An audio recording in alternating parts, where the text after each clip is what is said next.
So the Miller Theater has a special place in my heart because I remember coming here to watch Kung Fu movies, and it had already started showing a lot of signs of wear at that time. But now, seeing what they have done with it, I mean, I've been in hundreds of theaters all over the world, and I'm just struck every time I walk into this theater. Oh man, there's 1,000 reasons why the Miller is special. Just from a technical standpoint, it's a room with absolutely pristine sightlines and pristine sound.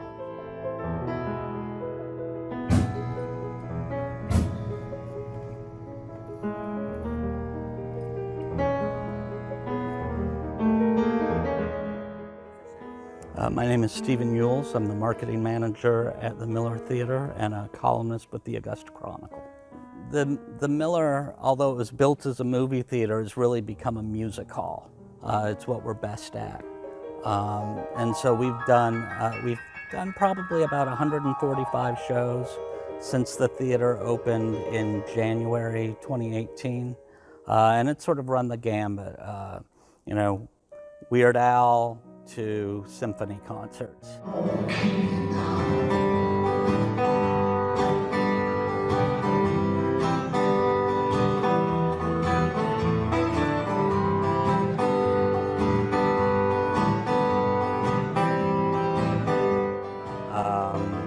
And we're adding them all the time. It's really a place that we book with the idea that everyone in this community should feel like there's something for them at the Miller. It's important to have places where everyone in the community feels comfortable.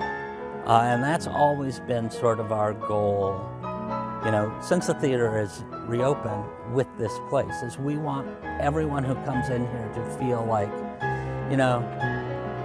the symphony owns the theater, and there's a management company that runs the theater, and there are acts that sort of take control of the stage here. But the truth is, it is Augusta's Miller Theater, and that is who should feel, real ownership of the place. Augusta talked for a long time about building a performing arts center, and what they wanted was a place that had these varying sized venues in it. And it was an 800-seat venue and about a 1,300-seat venue and then like a 2,500-seat venue.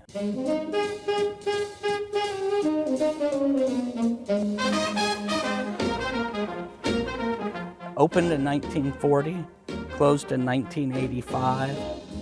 It was built as an art moderne movie palace. It was the second largest theater in the state behind the Fox. It's best known as a theater with absolutely pristine sightlines. Even today, if you sit in the back row of the theater, you can see the whole front edge of the stage, which is very unusual. You think she meant it? I know she meant it. Been me, I wouldn't have meant it. I might be trying to scare somebody or fool them or something, but I wouldn't go that far, you know what I mean? I understand. But she was really leveling. She really was going to kill herself if I hadn't stopped her. It was bought by Peter Knox probably about 15 years ago. He fixed the roof, which was almost non-existent, took out a lot of the mildew, and then gave the building to the Augusta Symphony. And the Augusta Symphony spent $23 million getting the theater back in shape. A lot of the funding was through historic preservation tax dollars, and so because of that, everything that we could save has been saved inside the theater. Things that we could not save were reproduced exactly as they had been, and the only concessions we really made were things to make it a contemporary working theater. My name is Chris Lehigh, and I am a project manager and contract administrator with 2KM Architects in Augusta, Georgia. I was involved with the restoration of Miller Theater from inception of the design all the way through to construction and the grand opening, and then after the theater was open, any corrections or any things that needed fixed. The restoration of the work started with a dream to get the the facility back operational to its heyday, which was built in 1940. Frank Miller was a gentleman who the theater is named after, who was synonymous with entertainment here in Augusta, Georgia. So he had a few theaters, and this was going to be his grand theater in this area, which it turned out to be. My name is Russell Joel Brown. I'm an actor, singer, and dancer. I was a full-time performer until the summer of 2017 when I retired from show business. But I came home to Augusta to be a drama teacher. And so now I'm a drama teacher, and I support a lot of nonprofits in town, helping them to raise money for their causes. I'm just struck every time I walk into this theater, one, by the care that was taken with the renovation, and then also just the, I guess, the political and societal will to get a big project like this done. So what I find most important about that, and about old theaters in general, is that there's this continuity of the culture that's happening in the same place. And we have very few places like that. You know, we have a new thing over here or a new thing over there, and oh, this is the next big thing, and so let's go and do that. And with these fits and starts in a culture, it's really, it's not great. It's not what's best for the culture, in my opinion. You know, this is a place that generations of people from our community have come and gathered. It's a living piece of Augusta's history.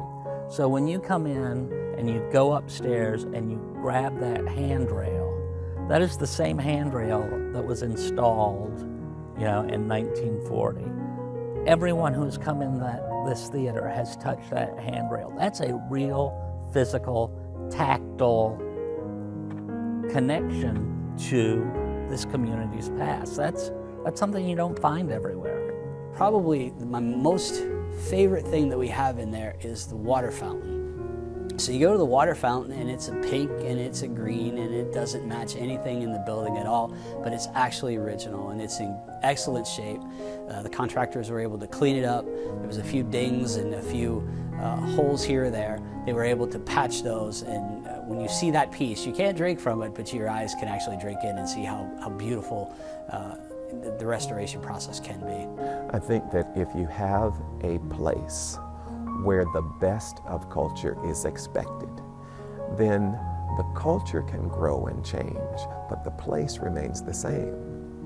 And it's kind of like human beings, you know. You can strive to be your best and you're going to change as you go through, but there's an expectation that whatever you're interested in at that time, you're going to be the best at it, or you're going to try your best in this same vessel. So I don't have the body that I moved to New York with in 1990.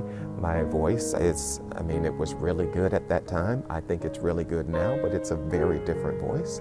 And so I think that there's something that speaks to the human spirit and the human experience that's the same when I walk into this building. The staff was incredible. The work, I think the work spoke for itself. The construction firm did a great job. You know, everybody involved, from the owner standpoint, the symphony orchestra, all the way through to the management group that runs the theater. They put a great show that night, and they made us all feel like we were in 1940s. It was glamour time. Tuxedos, red carpet, sparkles, all the bells and whistles. You couldn't and wouldn't build a theater like this again. It's important when you can to save those pieces of history.